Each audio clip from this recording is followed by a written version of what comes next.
Happy New Year, and let's have a little bit of fun here, starting your new year off with doing something a little bit different. Don't make New Year's resolutions for yourself, make them for others.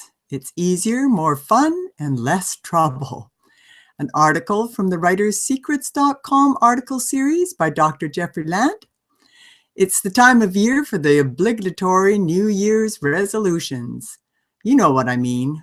I plan to go on a diet and become a chick and svelte by Valentine's Day. I will go to the gym every other day, so help me Hannah.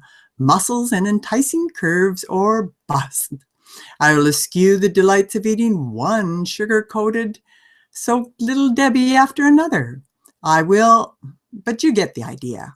There's something abhorrent about admitting that you are imperfect. I don't like it at all. New Year's resolutions imply that you have fallen beneath the high standard of perfection, that there is something not quite right about you, a nagging something that needs instant attention. But what could that be? Like you, I look in the mirror of a morning and despite I see nothing but the splitting image of one who is, indeed, the fairest of them all.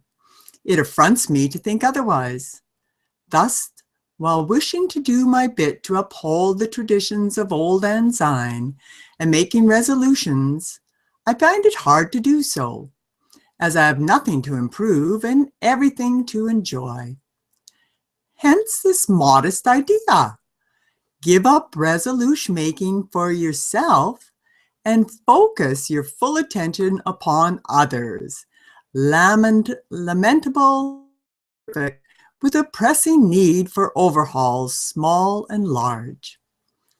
Drop a list of persons known to you with glaring, jarring imperfections. Do not stint. Remember, you are performing a useful act, a noble act, an act of kindness and empathy. As such, let yourself go. Think of your aging peers and their shocking habits, of your relatives who are outlived the excuse of puppy fat.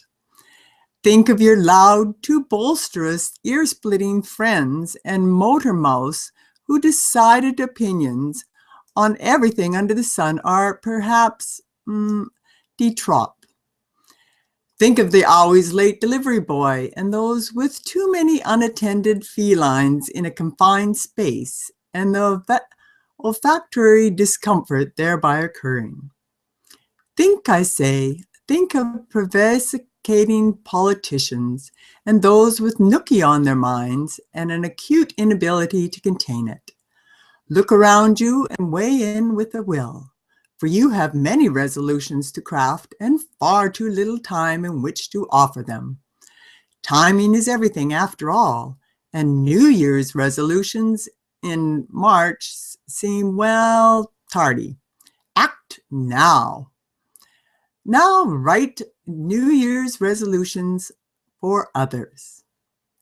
This part could be troublesome and demands your full attention and craft. Resolutions must be simple, straightforward, honest, and at least potentially doable. Thus, calling your insufficiently loved and abdominally padded brother-in-law fat just won't do. Try this instead.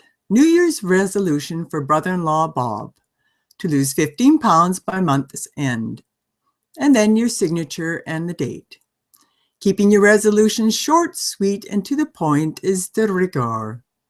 Mail the resolution, email the resolution.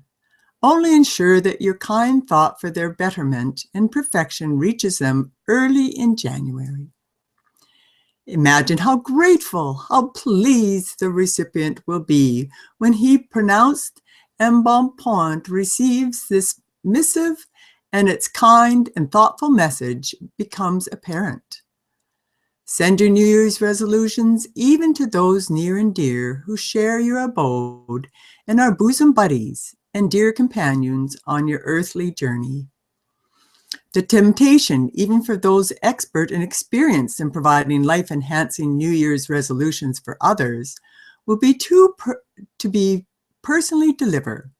Message upon hallmarked silver salver your resolutions to the people near at hand, spouse, children, impecunious son-in-laws, etc. You'll think of their profoundly grateful responses. You will think of the affection and love in their eyes. You will hear with delight words so lavish and abject that even that precise purveyor of the obsequious urea heap would be put to shame. No, you do not want to miss a moment, but you must.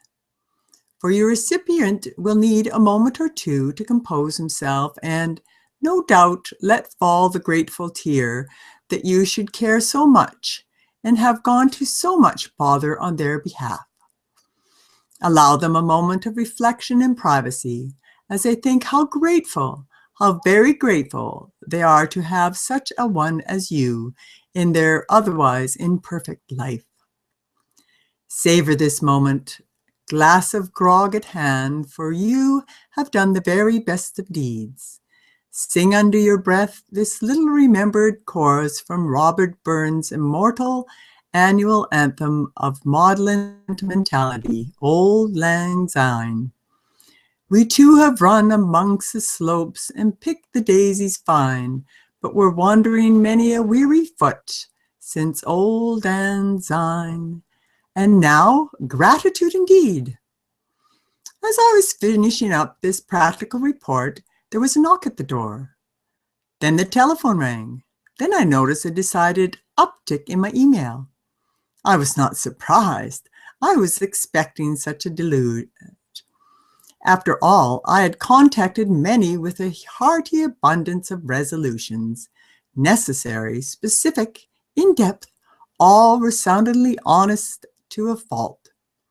Now, no doubt, the expected responses, the epsil of gratitude and fulsome thanks were at hand.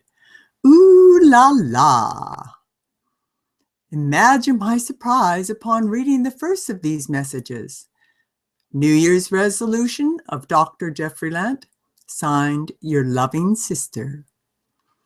Then the one signed by my concerned brother, my worried father, one jointly signed by my still affectionate niece and nephew, my who else could tell you best friend, my long-suffering partners, even my silent until now driver and his wife, and all the very many others. It was jolt sure to learn that so many felt so strongly there was so much of me to enhance and correct. But these messages, profoundly honest, stimulated the only New Year's resolution I shall make this year, to love them all, warts and all, and be profoundly glad to have them in my life. Happy New Year 2016.